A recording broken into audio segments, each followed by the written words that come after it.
গণভোট নিশ্চিত করবে আগামী দিনে যাতে পুরো স্বৈরতন্ত্র বাংলাদেশে কায়েম না হতে পারে। আগামী দিনে শেখ হাসিনার মতো খুনি হাসিনার মতো 17 বছর যাতে আর বাংলাদেশের মানুষের উপরে কোন রাজনৈতিক দলের উপরে দমন নিপীড়ন করতে না পারে, এই জন্য আমরা সবাই হ্যাঁ ভোটে জয়যুক্ত করবো ইনশাআল্লাহ। আপনারা দেখতে পাচ্ছেন, আমরা দেখছি এই হ্যাঁ ভোটকে কেন্দ্র করে, গণভোটকে কেন্দ্র করে একদল ধর্ম ব্যবসায় লিপ্ত হয়েছে। তারা বলছে যে হ্যাঁ ভোট যদি জয়যুক্ত হয় তাহলে নাকি ইসলাম হেরে যাবে।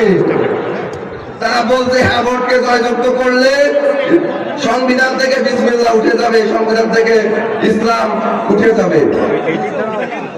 আমরা স্পষ্ট ভাবে বলতে চাই, যদি বাংলাদেশকে ভারতীয়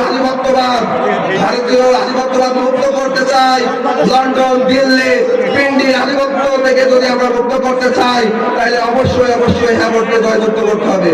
এবং আপনাদেরকে অনুরোধ করবো, কারো গুজবে কান্না দিয়ে বাংলাদেশের ন্যায় ও ইনসাফের পক্ষে যেই মানুষ আমাদেরকে নিরাপত্তা দিতে পারবে, বিশেষ করে জুলাই যোদ্ধাদেরকে নিরাপত্তা দিতে পারবে, আমরা তাদের পক্ষে, তাদের জন্য আগামী ত্রয়োদশ সংসদ নির্বাচনে ভোট দিতে যাবো ইনশাআল্লাহ। সকলকে ধন্যবাদ জানিয়ে আমার বক্তব্য এখানে শেষ করছি। আসসালামু আলাইকুম ওয়া রাহমাতুল্লাহ।